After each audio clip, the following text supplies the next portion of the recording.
dessa noite, porque na semana passada nós conversamos com a Ana Munarini, que é presidenta do PT de Chapecó, que trouxe para a gente todo um contexto da vinda do Bolsonaro a Chapecó no dia 7 de abril, falou sobre as mobilizações também que aconteceram, em sintonia com as mobilizações do país inteiro. Aqui em São Miguel do Oeste, nós tivemos alguns atos populares. Chapecó também, no dia 7 de abril, amanheceu com vários cartazes, com algumas cruzes também colocadas, denunciando o governo genocida, mas colocando as pautas aí da vacina já, em defesa do SUS, porque também o dia 7 de abril é celebrado o Dia Mundial da Saúde. Então, a Ana conversou sobre tudo isso, e hoje a gente achou por bem também trazer um convidado aqui, que é o Pedro Czai, deputado federal por Santa Catarina, para também falar um pouco desse contexto. Chapecó aí soma 570 mortes por Covid-19, mais de 34 mil casos desde o início da pandemia, e isso é muito grave. Mas não é essa a informação que o João Rodrigues, que é o prefeito de Chapecó, divulga por aí, e a gente, claro, já conversou aqui sobre as notícias falsas, sobre todo o incentivo dele também, a questão do tratamento precoce, a mudança do discurso dele, que ele faz todos os dias praticamente. Então, a gente quer saber um pouco mais como está Chapecó nesse momento. Pedro, primeiramente, boa noite, bem-vindo novamente ao espaço aqui da Outra Informação. Que bom te receber por aqui. Como está você? Obrigado, Cláudia. Obrigado, Cláudia, né? De Santana do Livramento e São Miguel do Oeste. Obrigado pela oportunidade de estar conversando com vocês. E eu acho que sempre, além da energia que a gente passa junto com vocês para o Wesley, que é uma liderança com tanta vitalidade e vontade de viver, e muitas vezes se depara com um vírus que nós, além de ser uma pandemia, nós temos, e o papel de vocês é divulgar, informar, conscientizar, se cuidar, né? Sempre a orientação do cuidado, do cuidar da vida, de se proteger, né? Dos protocolos sanitários, mas, ao mesmo tempo, a responsabilidade ética e política, além da solidariedade com todas as vítimas, como nós aqui em Chapecó, Santa Catarina, depois que passou o Bolsonaro, que o próprio Eduardo Bolsonaro, nessa última segunda-feira, tuitou nas redes sociais que as UTIs estavam vazias em Chapecó. Primeiro é mentira, mais de 90% estão ocupadas ainda. Temos amigo há um mês, o Luizinho Borsuk, professor universitário, amigo nosso, está ainda na UTI há mais de um mês, e depois que o Bolsonaro passou, do dia 7 até hoje, mais 26 chapecoenses perderam a vida. Então, desses 3 mil e pouco a cada dia no Brasil, 4 mil e poucos, 26 chapecoenses, depois que o Bolsonaro passou aqui, para fazer charlatanismo, para fazer propaganda de tratamento precoce de cloroquina e ivermectina. Hoje, de novo, falou de ivermectina, como outros tratamentos precoces, que isso é charlatanismo. Então, eu estou muito disposta a conversar com vocês, e, inclusive, trazer a seriedade com que os discursos dos políticos proliferam o vírus. E, quem sabe, a CPI vai ser a grande oportunidade. Porque, olha, nós podíamos conversar hoje, se for verdade, e a CPI comprovar que o Bolsonaro não só deixou de comprar 70 milhões da Pfizer e 46 da AstraZeneca, mas estamos falando agora de 700 milhões de doses que ele deixou de comprar, e eu tenho aqui, depois eu posso falar para vocês, se há interesse dos internautas, dos números de cada empresa e cada laboratório que poderia ter vendido para o Brasil, que ofereceu para o Brasil, e o Bolsonaro não aceitou.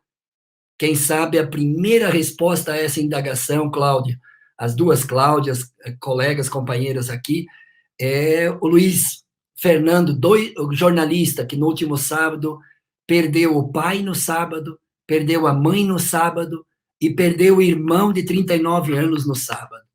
E o jornalista, colega de vocês, de profissão, indignado e com profundo sofrimento, numa altura ele pergunta, em forma de indignação, se Bolsonaro tivesse comprado as vacinas o ano passado, meu pai continuaria vivo? Minha mãe continuaria viva? Meu irmão de 39 anos continuaria vivo? e uma família continuaria família, se associar isso e provar e comprovar que tem todos os indícios, e se a CPI for séria, vai comprovar que o Bolsonaro não foi incompetente, não foi negligente, mas foi na estratégia de suas ações e de suas omissões o responsável pela proliferação do vírus no Brasil e, portanto, das mortes. Por isso que nós vamos lançar uma associação nacional também, no dia 30, para defender os direitos das vítimas da Covid-19. E se o decreto do João Rodrigues, prefeito de Chapecó, que trouxe o charlatão do Bolsonaro aqui para o oeste de Santa Catarina, para fazer propaganda de tratamento precoce de charlatanismo, se comprovar que o decreto dele, dia 7 de janeiro, e é interessante, Cláudia, depois vocês acessar o decreto, que liberou dia 7 de janeiro, você não vai acreditar, a Cláudia de Santana e a Cláudia de São Miguel do Oeste. Ele liberou casamentos, ele liberou formaturas, ele liberou festas infantis, ele liberou bailes, danceterias, pubs, bares, tudo. Durante 31 dias. 31 dias. Se o meu amigo que perdeu o pai e a mãe, dia 28 de fevereiro, o pai, e a mãe dia 1º de março, se eu não me engano, nessa forma. Portanto, em final de fevereiro e começo de março, foi responsabilidade desse colapso sanitário de Chapecó, que um foi para Criciúma, outro foi para Maravilha, e os dois perderam a vida, como um filho de um amigo nosso, que não tinha mais leito de UTI em Chapecó, foi para Palmito sem leito de UTI e perdeu a vida, tem responsabilidade sobre o decreto? Vamos responsabilizar. Vamos responsabilizar criminalmente e politicamente. Por isso que o prefeito, em vez de criticar uma pichação que pode ser ilegal num centro de eventos, Cláudio, não foi a pichação que incomodou tanto ele. Foi o vexame de um presidente que não trouxe vacina, não trouxe testagem, não trouxe recurso para o SUS, para os hospitais do oeste de Santa Catarina, nem para as BR, para nada em Santa Catarina. Veio fazer propaganda e comício aqui em Chapecó. E o segundo preocupação dele, que é mais grave, que a vinda dele, do Bolsonaro para Chapecó, casou Bolsonaro com João Rodrigues na pichação, no conteúdo da pichação. Em vez dele nos desqualificar, ele devia começar a se preocupar com o conteúdo da pichação. Genocida. Genocídio humano. Há quem diga, e ontem na reunião nacional de preparação da organização da nossa instituição, se dizia catástrofe humanitária. Catástrofe humanitária. E a catástrofe humanitária não vai ser só pela Covid, vai ser pela fome, pela miséria. E esse é um bom debate para fazer, pela desacato, que quem não cuidou da pandemia não cuida da economia. E volta a fome, a miséria também, gerando morte no país, além da pandemia. Hoje eu falava na TV Pedro Psai, 18,3% de crescimento econômico neste trimestre. Mas não é do Brasil, é da China, que não tem 5 mil mortos na China em um ano de pandemia. 5 mil mortos num ano. No Brasil é quase 5 mil num dia. E teve crescimento de 2,3%, e esse ano estava previsto 8%, vai ser muito mais. Quem cuidou da pandemia, quem cuidou da vida e protegeu a vida, cuidou também da economia.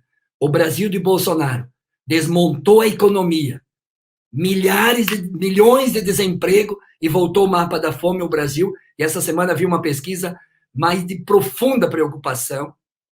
Eu posso até passar para vocês depois o acesso do Renato Maluf, de mais uma pesquisadora, 2 grandes pesquisadores, mostrando a volta dos milhões a passar fome e insegurança alimentar, que hoje teve até a Conferência Nacional da Segurança Nutricional e Alimentar.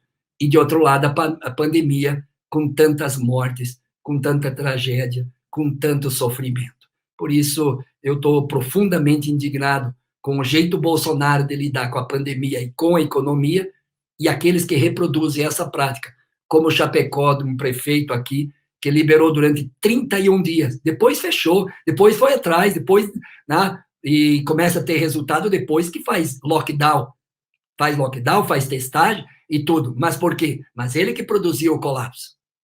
E muitos chapecoenses poderiam continuar vivos se não tivesse aquele famigerado decreto do dia 7 de janeiro. É isso que está incomodando e deixando João Rodrigues nervoso para desqualificar um deputado federal, porque reproduziu numa rede social a pichação aqui por algum tempo na rede social.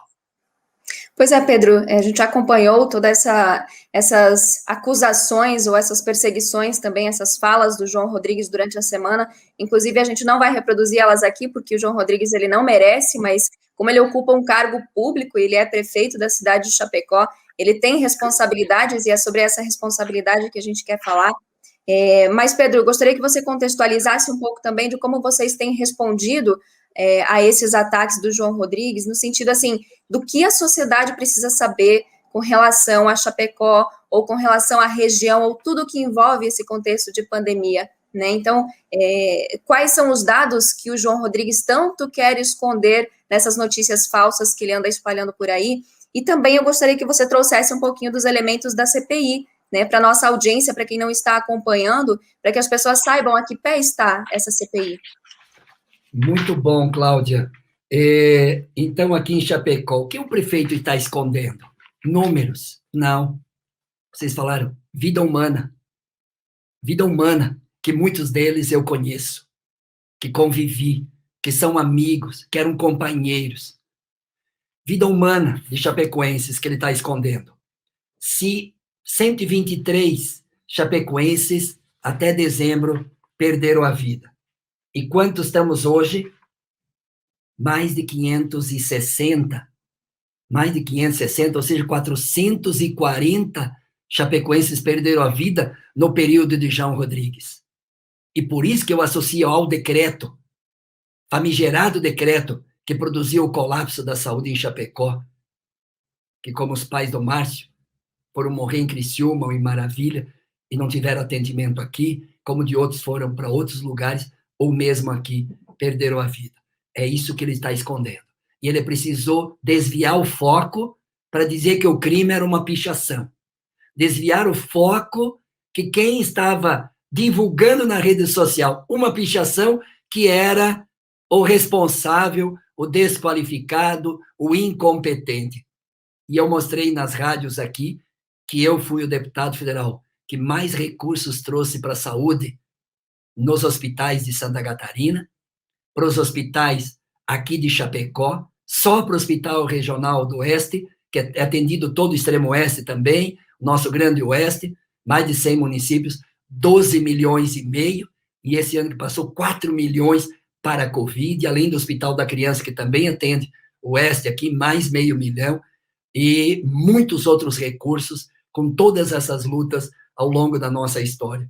Eu fui o único prefeito em 100 anos da história de Chapecó que construiu um hospital municipal como Hospital da Criança, que era o que nós chamávamos de Hospital Materno-Infantil. Então, tentou desviar o foco, elegeu um inimigo chamado Pedro Xay, elegeu um inimigo, o menino ou menina, ou quem quer que seja, que eu não tenho ideia de quem é, que fez a pichação no centro de eventos, e não percebeu que dentro do centro de evento chegou um presidente da República criminoso, genocida, que vai ser responsável historicamente, criminalmente e politicamente, se for séria a CPI, de crime de responsabilidade com a morte de milhares de brasileiros. E é tão sintomático, Cláudio, que o próprio Bolsonaro vai responder aos bolsonaristas, porque nos estados onde ele teve mais voto, no primeiro turno da eleição, são os estados com maior número de mortos da Covid-19, porque acreditam no charlatanismo dele, porque ele é o mito que ele fala que põe cloroquina que vai se salvar, ivermectina que vai se salvar, que não usa máscara e não vai ter problema, que não se vacinar e não precisa comprar vacina. Até hoje ele já tem 66 anos, ele já estava na fila para se vacinar, não se vacinou.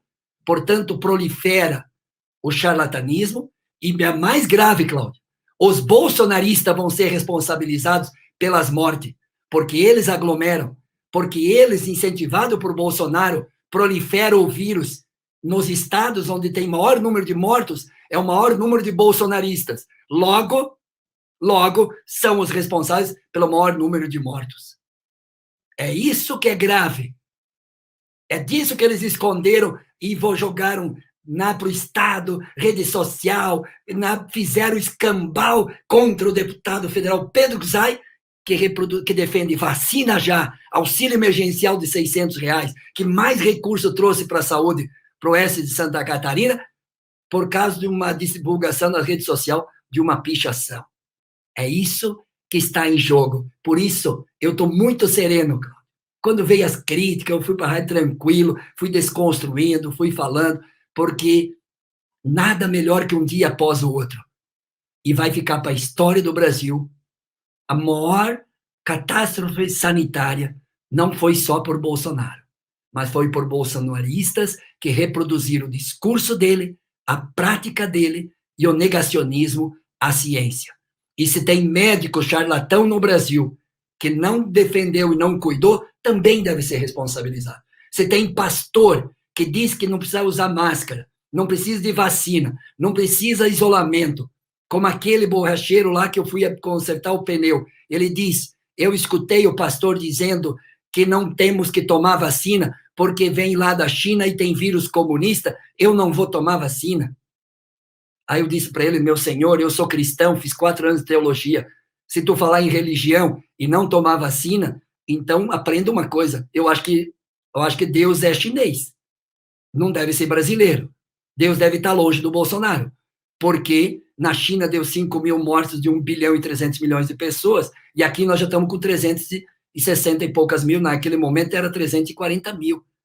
É disso. Então, esse charlatanismo, esse negacionismo, esse fanatismo, esse proselitismo religioso, que convive com os canalhas lá em Brasília, pastores dentro daquele congresso, aquilo lá não é pastor, aquilo lá não lê a Bíblia, aquilo lá são canalhas, charlatões da fé do povo, que não defende a vida, que Deus é esse, que acredita em Deus e não defende a vida, que Deus é esse, que não defende aquilo que vai dar a vida para as pessoas, por exemplo, a vacina.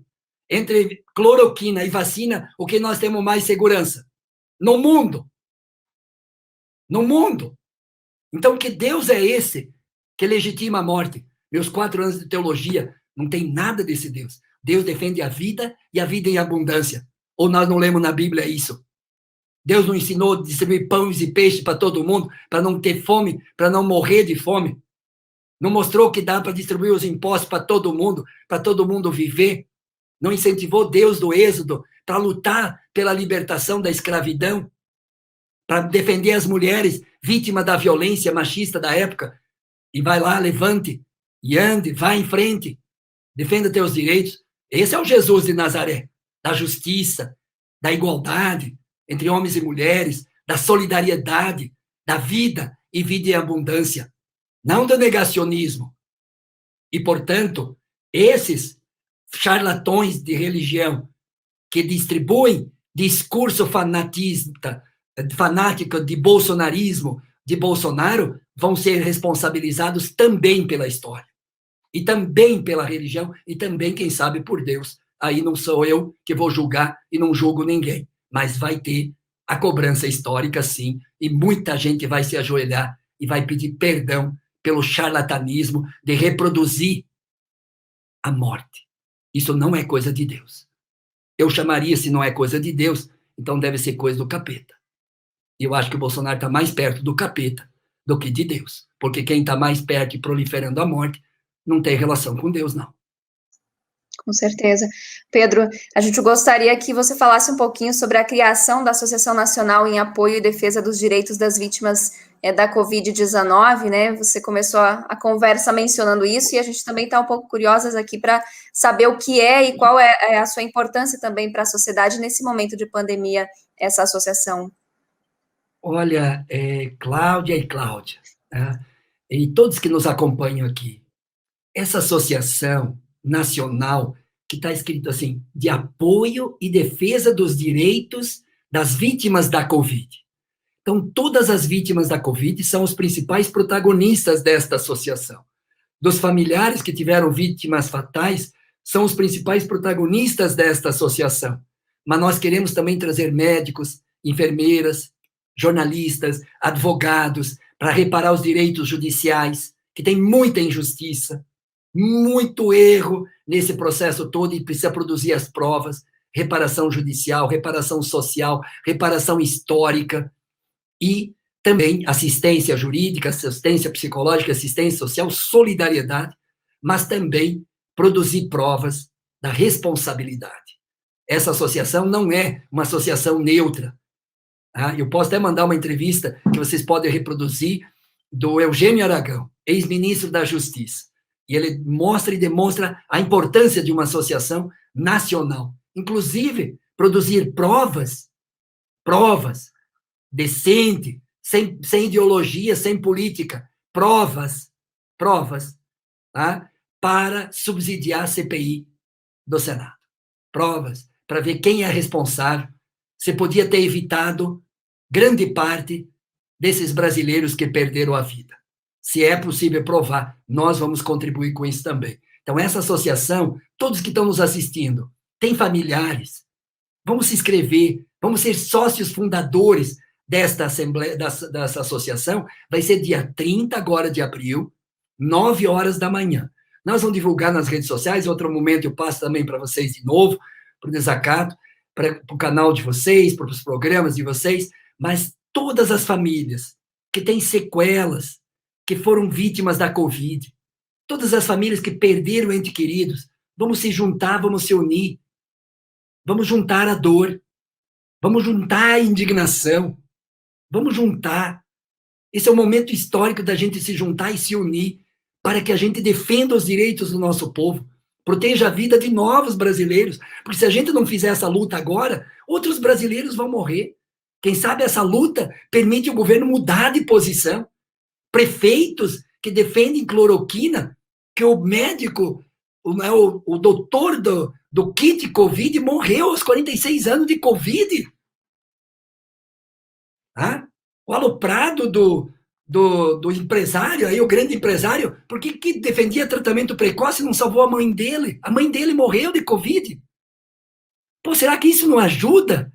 Ou o fanatismo é tão grande que não dá para compreender? Então, eu acho que é isso, Cláudio. Então, a associação vai ser esse espaço da solidariedade, espaço da assistência psicológica, social e jurídica, e o espaço da construção de uma união nacional para subsidiar a mudança desse país, mudar esse Brasil. E é possível, e é necessário, e é urgente.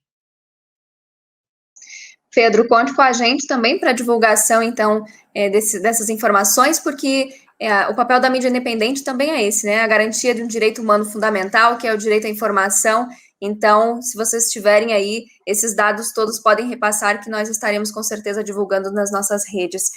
Nós gostaríamos, Pedro, de agradecer a tua participação aqui no JTT Oeste. Nessa noite ainda temos os nossos colunistas, temos matéria que a Júlia Sajorato, inclusive, que está aqui nos bastidores, está terminando de editar para mostrar para a nossa audiência.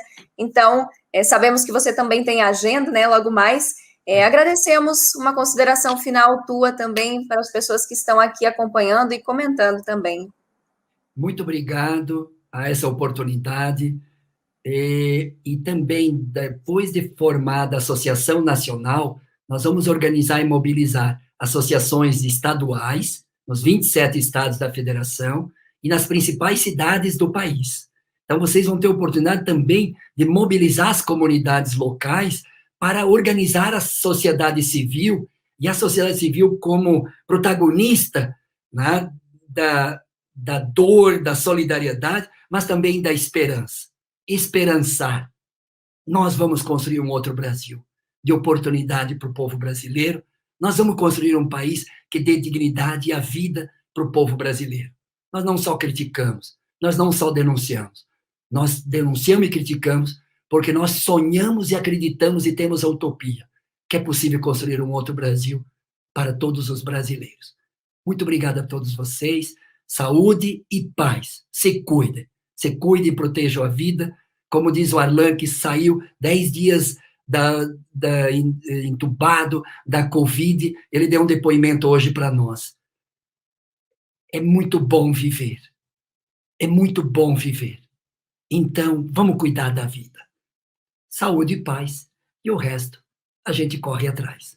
Um abraço solidário, um abraço fraterno, Cláudia de Livramento e Claudinha de São Miguel, pela essa oportunidade. Um grande abraço. Valeu, Pedro. Continue se cuidando, um grande abraço. E lembrando que a gente denuncia porque esse, gente, é o nosso lugar de vida também. E a gente quer justiça e dignidade. Então, certamente, quando é um projeto de morte, nós denunciaremos. Pedro, um beijo grande aí. Força nas batalhas, porque a gente sabe que é peleia, né? Não é fácil. Você por ali, nós por aqui. Vamos construindo essa sociedade que a gente tanto quer, né? Toque em frente. Fortalecemos a luta! Fortalecemos a esperança! Juventude!